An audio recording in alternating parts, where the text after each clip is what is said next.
Buenas tardes, Día Político por TSI. Hay varios temas que quiero abordar puntualmente por el tiempo con la ministra de la Secretaría de Derechos Humanos en el país, Natalie Roque, que me acompaña aquí en el Día Político de TSI. ¿Cómo está, ministra? Un gusto saludarle. Ramón, un gusto saludarle y estar aquí en este espacio. Viene llegando de Roatán, ¿verdad? ¿Cómo le fue con ese problema de Punta Gorda? Pues mire, obviamente fue una intervención de emergencia, Sí. la que tuvimos a raíz del abordaje que terminó de forma violenta en una intervención policial Sí. violenta. Entonces, obviamente lo hemos dicho, la presidenta misma se ha pronunciado, que ella desconocía, y esto no quiere decir que deban subordinarse las órdenes del Poder Judicial, pero sí que cuando la policía va a actuar, deben establecerse ciertos criterios, y el de nuestro gobierno, la orden ejecutiva desde el primer día, ha sido que no habrá represión. Entonces, esto en ningún momento fue autorizado por la Presidencia de la República y quién tiene autorizó, serias repercusiones. ¿Quién lo autorizó? Es que, mire, la policía debe acatar una orden, Sí. incluyendo una orden que le dé el juzgado.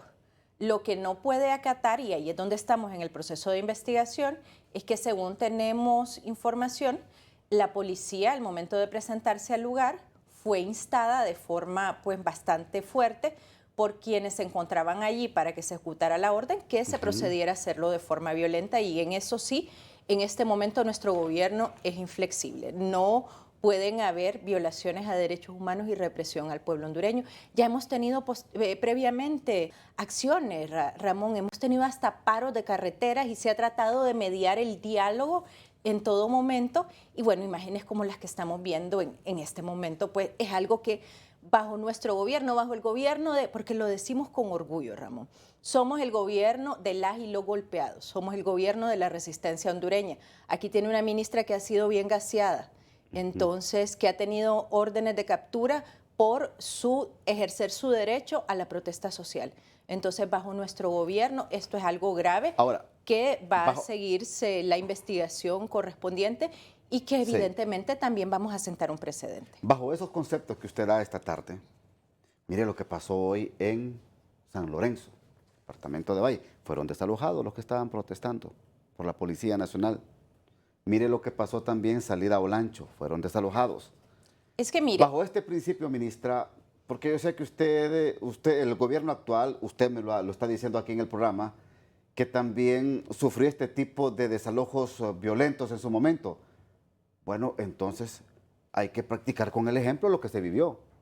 Y estamos viendo también la utilización de la fuerza en muchos desalojos en el país. ¿Qué indicaciones está dando usted como ministra de Derechos Humanos?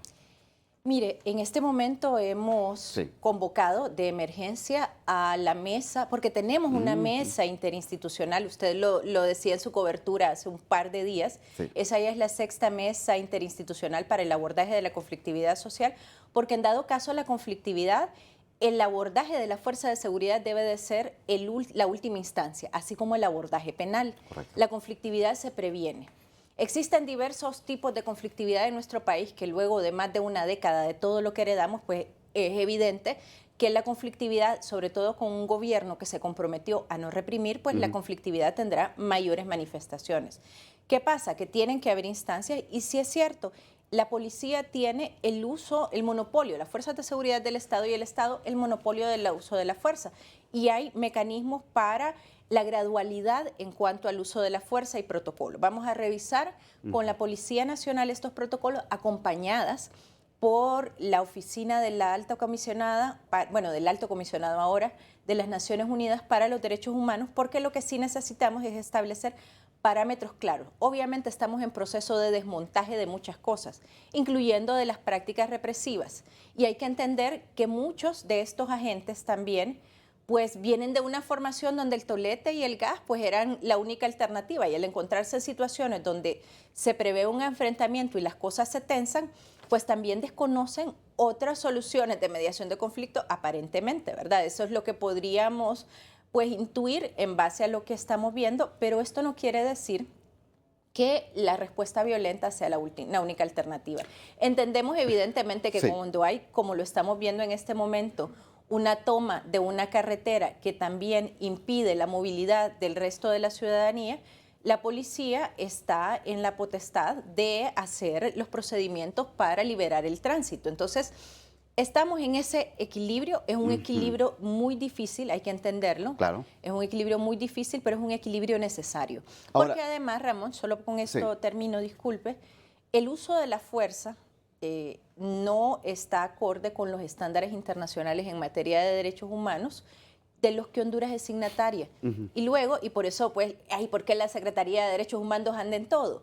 Porque después la Secretaría de Derechos Humanos, junto con la Procuraduría General de la República, somos los que tenemos que ir a dar la cara en las cortes internacionales para justificar, que en nuestro caso no vamos a justificar el accionar, vamos a tratar de explicar lo que nos competa, pero en ningún momento se puede justificar lo injustificable, que es para lo que se usaba antes a la Secretaría de Derechos Humanos. Entonces, ahorita mi labor, nuestra labor como equipo fundamental es la prevención a través de las mesas de abordaje de la conflictividad y de un protocolo de emergencia para que la policía, que es el ente encargado de tener esta interacción directa con la ciudadanía, sepa cuál es el ABC del abordaje de una situación de desalojo, de un espacio de asentamiento, la diferenciación entre las poblaciones vulnerables y el tratamiento a los desalojos en una vía pública, que son muy distintos a los que se hacen a una comunidad que tiene medidas de protección, por ejemplo. Ahora, por eso que usted, y lo dijo en el programa TN5 matutino la semana anterior, usted habla de eliminar, de quitar del Código Penal ese artículo 378 que habla de la usurpación. ¿Cuál es el objetivo? ¿Qué persigue, ministro? Mire, es que en ese Código Penal, que ustedes los periodistas saben bien que también ahí se les criminalizó, delitos contra el honor están a nivel penal, se establecieron una serie de figuras que no deben de ser de índole penal para criminalizar no solamente la protesta social, incluso la crítica que se hace en los medios. Pues hay que hacer análisis y sobre todo tener claridad en que muchas de esas tipificaciones, en este caso nos referimos a la tipificación de usurpación, tiene unos parámetros que no son los que están acordes a los estándares internacionales en materia de derechos humanos y han sido denunciados no solo por las organizaciones. Estamos hablando que incluso el alto comisionado ha expresado la preocupación por este tipo de tipificaciones a nivel penal.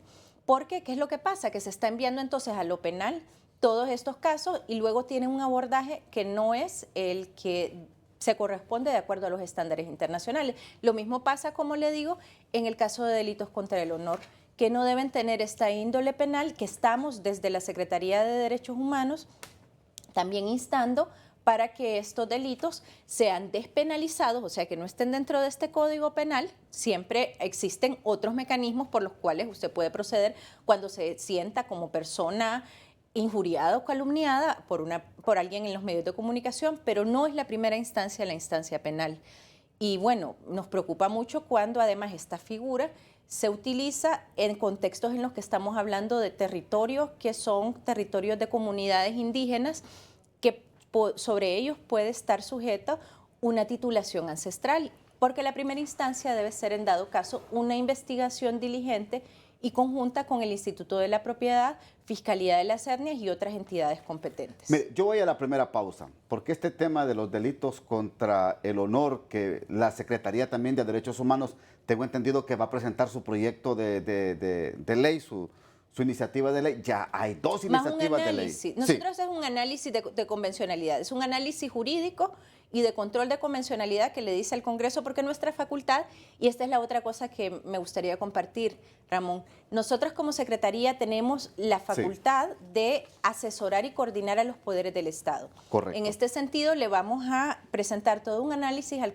Honorable Congreso Nacional por el que este tipo de tipificaciones no están acordes con los convenios internacionales que ya tenemos firmados. Y ya me la va a decir después de la pausa, porque estamos hablando del artículo 229, 230, 231, 232, 233 y 234 del Código Penal. Ya regresamos. Por TSI, antes de hablar de este tema de los delitos contra el honor, ministra, tengo entendido que en diciembre vence el plazo que se le dio la amnistía a los migrantes, a quienes se les cobraba casi 5.000 empiras a los migrantes extranjeros que utilizan el territorio hondureño como tránsito en busca del sueño americano. ¿Se va a extender esta amnistía o se mantiene? Miren, nosotros desde la Secretaría de Derechos Humanos hemos pues estado en constante seguimiento y trabajo conjunto con el Instituto Nacional de Migración. Fuimos partícipes de el dictamen y de la propuesta para que se diese esta amnistía con carácter temporal. Obviamente estos análisis tienen una serie de ramificaciones, ¿no? No solamente la de derechos humanos, aunque obviamente el tema de derechos humanos es prioritario para nuestro gobierno, pasan por elementos de seguridad, también por el mismo tema del flujo masivo de nuestra capacidad como país para este tránsito. Usted sabe que en este momento también esa es una situación compleja, así que estamos en análisis junto con el Instituto de Migración para tener en los próximos días una respuesta conjunta desde la perspectiva de derechos humanos sobre si vamos a pedir al Honorable Congreso Nacional la ampliación, recordando que esta multa es una multa que ya estaba establecida, que estos cánones y estos montos que están percibiéndose y que se le están cobrando a los migrantes son montos que ya están establecidos en la Ley de Migración y Extranjería y que habrá que valorar también si se mantienen o no, entendiendo que tanto la amnistía como el bajarlos puede significar también que haya una oleada más masiva.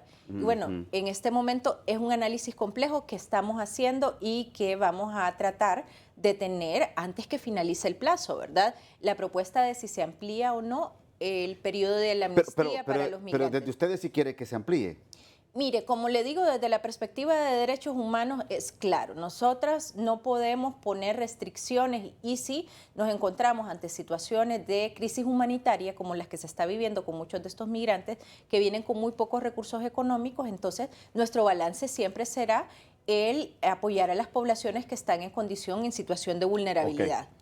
Bien, mire, los delitos contra el honor lo tipifica el actual Código Penal. En el 229, artículo 229 se habla de la injuria. En el artículo 230 se habla del delito de calumnia. Y en el artículo 231 de las injurias y calumnias sobre instituciones supervisadas. Hay dos iniciativas de ley, amigo televidente, que nos ve a través de Día Político. Una que es presentada por el diputado Samuel Madrid, que pide que se suspendan, que se eliminen estos artículos.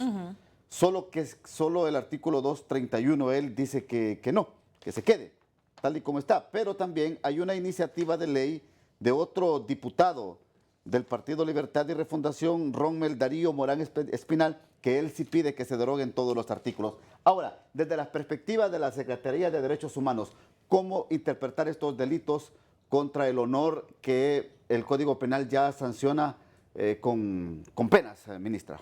Mire, la Secretaría tiene dentro de sus facultades la asesoría al Congreso Nacional. Estamos trabajando en un convenio que nos permita hacer una evaluación conjunta para que estas cosas no se vuelvan a dar. Porque, ¿qué pasa? Que se aprueban legislaciones que contravienen tanto la normativa de derechos humanos a nivel nacional como los convenios internacionales en materia de derechos humanos. En este sentido, hemos sido claras, la presidenta también, sobre el respeto irrestricto a derechos humanos, incluyendo, por supuesto, la libertad de expresión.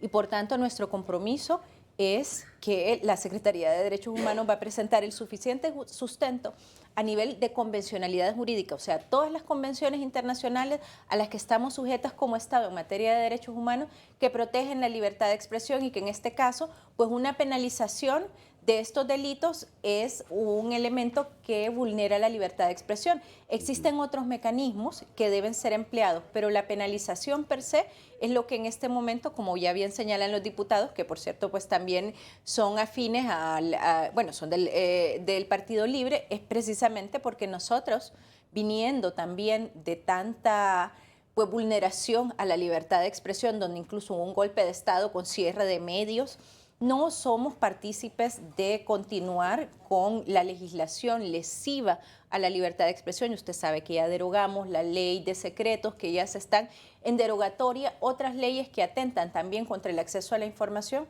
y por tanto las leyes que criminalizan de esta forma la libertad de expresión. Obviamente la libertad de expresión implica la no censura previa. En el momento que usted como comunicador ya emite un criterio, pues usted asume esa responsabilidad, pero no debe de ser la instancia penal en primer momento, y eso es algo que desde la convencionalidad en materia de derechos humanos, desde los estándares internacionales, pues es claro, y en ese sentido se están encaminando los análisis desde la Secretaría de Derechos Humanos. Sí, porque hay que aclarar algo. Por ejemplo, se habla de estos delitos cuando se utiliza la publicidad. Y cuando se habla del término de publicidad, es la publicación del delito de injuria o calumnia en contra de determinada persona que ya el Código Penal tipifica como delito y habla de multas de 200 a 500 días de cárcel, estamos hablando en el caso de la injuria, ministra, y de 500 a 1000 días en el caso de la calumnia.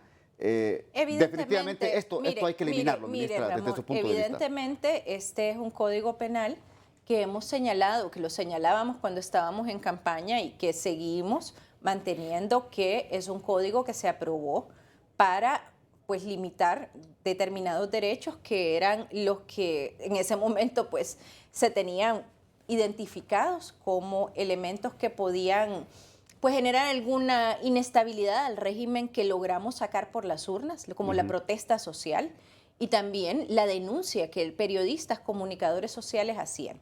Entonces, que se cuidaran mucho de lo que denunciaban periodistas y comunicadores cuando vinculaban al antiguo titular del régimen, hoy extraditado, cuando lo vinculaban con el crimen organizado. Entonces, toda esta serie de cosas, nosotros, como gobierno, desde la Secretaría de Derechos Humanos, emitiremos lo que corresponde. Y lo que corresponde en materia de convencionalidad jurídica es que no es esta la figura, no es una figura de índole penal y que además pues existe toda una serie de consideraciones en materia de estándares internacionales de derechos humanos para no establecer este tipo de figuras cuando se trata de el accionar de periodistas y comunicadores. Le tengo también noticias sobre lo de migración que me preguntaba antes. Por favor.